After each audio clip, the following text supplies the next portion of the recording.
Hi everyone, and welcome back to the final part of our incredible series with Mr. Neelesh. Over the last few episodes, we've had the pleasure of diving deep with him into his journey, his entrepreneurial challenges, and his insight on resilience. In this final segment, we'll wrap things up with one of his most impactful advice for future entrepreneurs, and you don't want to miss out on this one. Neelesh shares practical tips that every inspiring entrepreneur should take to heart. So let's get to it. Okay. So the next question will be passion is another key element in the 7Ps framework. What are some of the passions that have fueled your career and your drive to empower others through education? Um, I think so. There are two parts to this that I'd like to answer. Right. First, I'm going to talk about passion Mm. for helping others. The other one I would like to address is passion for entrepreneurs. Right. So if you don't mind, maybe I'll just address those two separately. Right. So the first one is passion to mentor others, primarily because I think if you see the current global climate, um, it is not very um, it's not a happy place for a lot of the youth, as they move forward in their careers. There's a lot of um, uncertainties. Um, and in a climate like that, it is important for us to make sure that um, the youth have specific skill sets if they are to survive in this uncertain climate as they go on to work and or start businesses or whatever. And some of these skills are just the personality traits that we spoke about, to be resilient, to be creative, and to have those creative thinking skills, entrepreneurial skills, all those things, financial, just basic financial management skills. All of those things become absolutely important. Okay. And if I have experienced all of those things, and if I can share my knowledge, my journey to somebody, and if they can benefit from that, then that's great. I mean, that's something that I can give back. And for me, at this point in my career, after I've been there, done that, it's a perfect opportunity for me to spend time with the youth and share with them on how they too can walk on their journey, what pitfalls they should avoid, and what goals they should work towards, and how they should move forward, right? And what happens if you fall? How do you then um, pick up yourself and move forward again? So that's why I'm very passionate to kind of give back to Mm. the youth.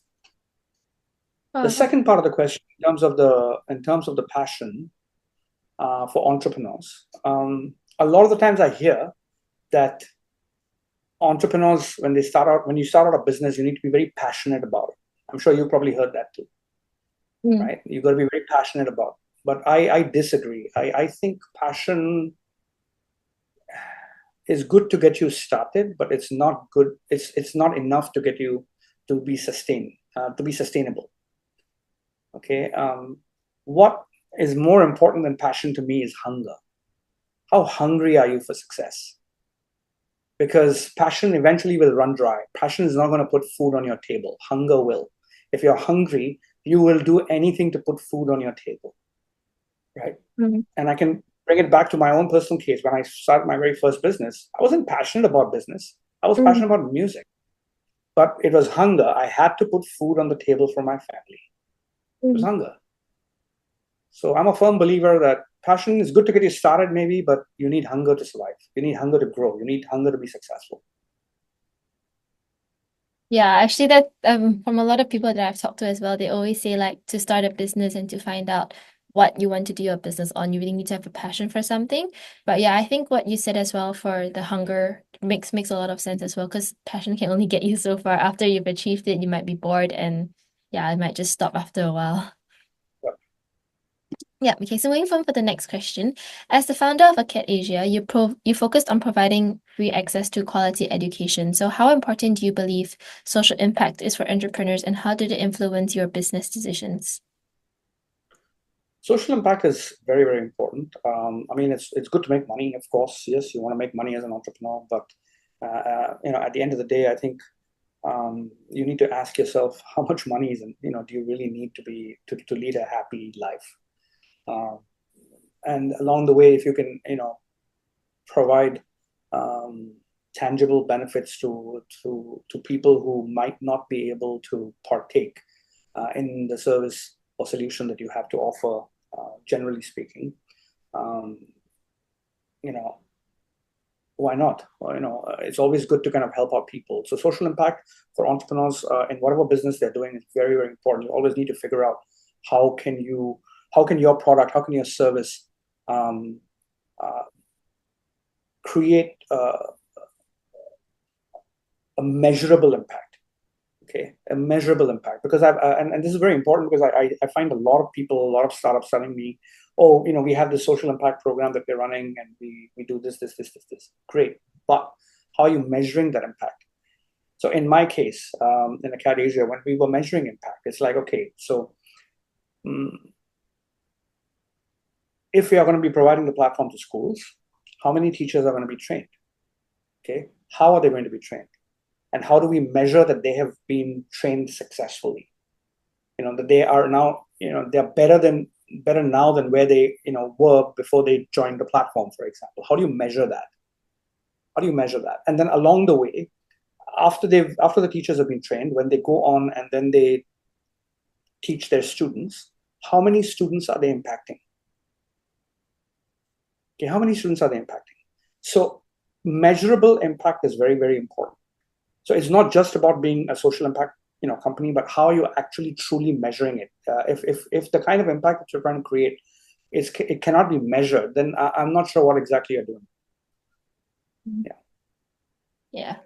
Even with measuring, like if you don't measure it, then you cannot really set goals for the future as well.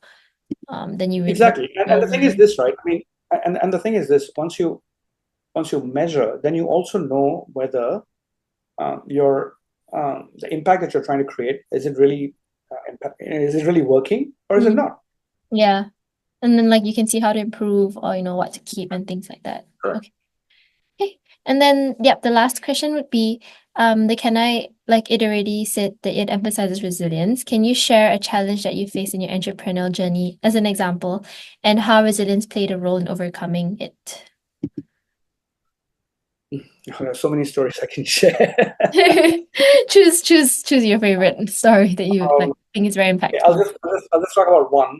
It was one of my startups where we ran into a cash flow issue, and then we had to shut the business down. Okay, and at that point, I was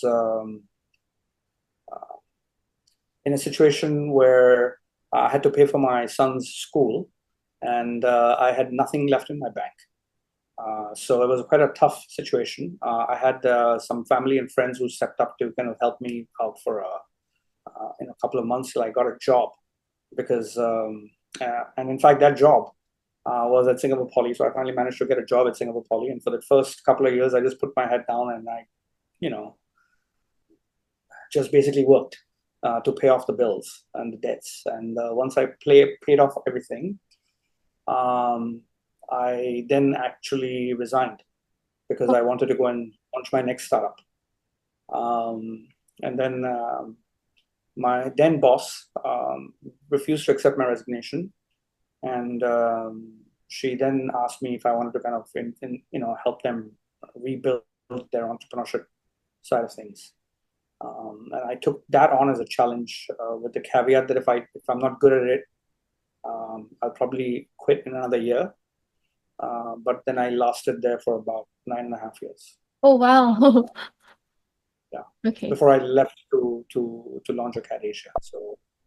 So yeah, that's one of the, again, if I wasn't resilient, I would have probably been manic depressive by now. Yeah. Thank you for joining us in this inspiring series with Mr. Neelesh. His journey has been filled with valuable lessons on resilience, leadership, and innovation, and we hope that you found this series as enlightening as we have. If you have any questions or missed any of the previous episodes, make sure to go back and catch up. There's a wealth of knowledge waiting for you. And don't forget to hit subscribe, like this video, and hit the notification bell for more interviews and insights from the world of entrepreneurship. Until next time, keep learning and take care. Bye!